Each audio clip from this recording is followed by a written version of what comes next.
बेटा आज क्या पढ़ाते हैं आपको कक्षा 10 का साइंस अध्याय 2 अम्ल क्षार तथा लवण। कक्षा 10 का साइंस है अध्याय 2 अम्ल क्षार तथा लवण। सबसे पहले क्या इसमें पढ़ेंगे अम्ल को। क्या पढ़ेंगे अम्ल को।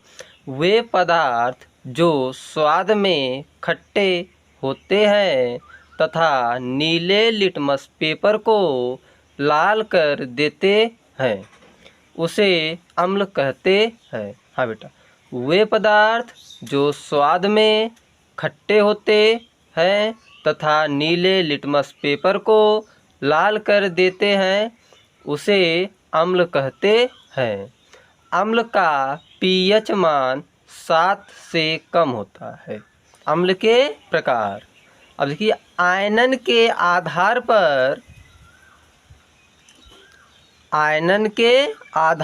पर अम्लों को 2 भागों में बांटा गया है। आयनन के आधार पर अम्लों को 2 भागों में बांटा गया है। नंबर 1 क्या है? प्रबल अम्ल। नंबर 2 दुर्बल अम्ल। देखिए बेटा सबसे पहले क्या करते हैं, प्रबल अम्ल क्या है? प्रबल अम्ल वे अम्ल जो जल में पूर्ण रूप से वियोजित होते हैं उसे प्रबल अम्ल कहते हैं। वे अम्ल जो जल में पूर्ण रूप से वियोजित होते हैं उसे प्रबल अम्ल कहते हैं। जैसे H2SO4, HCl, HNO3। क्या है? H2SO4, HCl, HNO3 ये क्या है? प्रबल अम्ल के उदाहरण हैं। दुर्बल अम्ल क्या है? दुर्बल अम्ल वे अम्ल जो जल में पूर्ण रूप से वियोजित नहीं होते हैं उसे दुर्बल अम्ल कहते हैं।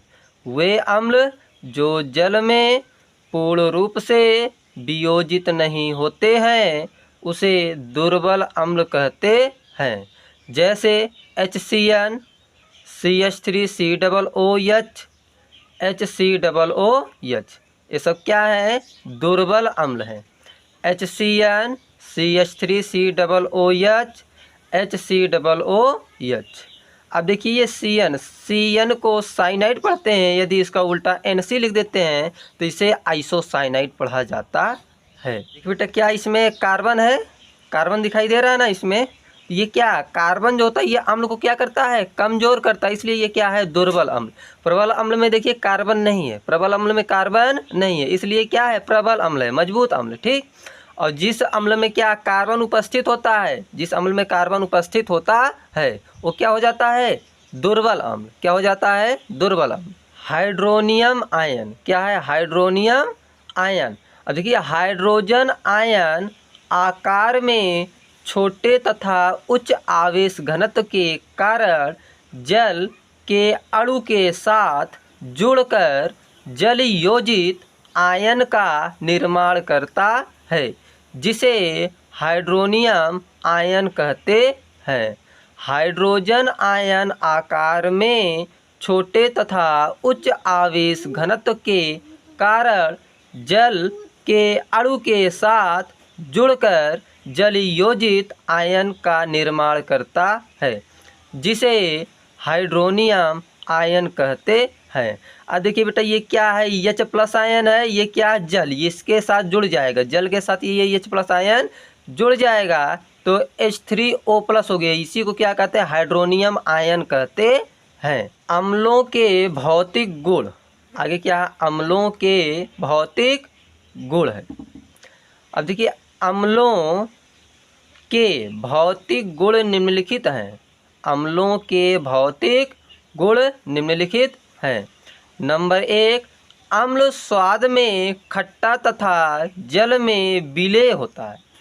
अम्ल स्वाद में खट्टा तथा जल में विलेय होता है। दूसरा है अम्ल नीले लिटमस पेपर को लाल कर देता है। अम्ल नीले लिटमस पेपर को लाल कर देता है। अम्लों की प्रकृति संक्षारक होती है। अम्लों की प्रकृति संक्षारक होती है।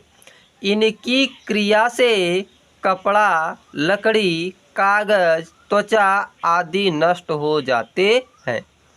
अम्लों की प्रकृति संक्षारक होती है। इनकी क्रिया से कपड़ा, लकड़ी, कागज, त्वचा आदि नष्ट हो जाते हैं। आगे क्या है बेटा? अम्लों के रासायनिक गुण। आगे क्या है? अम्लों के रासायनिक गुण।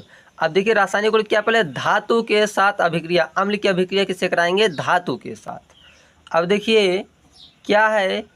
Fe ये धातु है, ये HCl ये हाइड्रोक्लोरिक अम्ल है, इसकी अभिक्रिया कराएंगे। देखिए बेटा क्या है? ये धातु है, ये हाइड्रोक्लोरिक अम्ल है, इसकी अभिक्रिया हम क्या करेंगे? कराएंगे। अब देखिए Fe है ये, तो यहाँ पर Fe, यहाँ Cl है तो यहाँ पर Cl हो गया। अब देखिए यहाँ क्या बेटा? Fe है तो यहाँ Fe। अब यहाँ पर क्या? Cl है, आगे 2 लगा तो Cl कितना होगा? 2, तो यहाँ पर क्या हो जाएगा? FeCl2। उसके बाद H है, आगे 2 लगा है तो H2 है, तो यहाँ पर क्या होगा? हाइड्रोजन गैस निकल गया।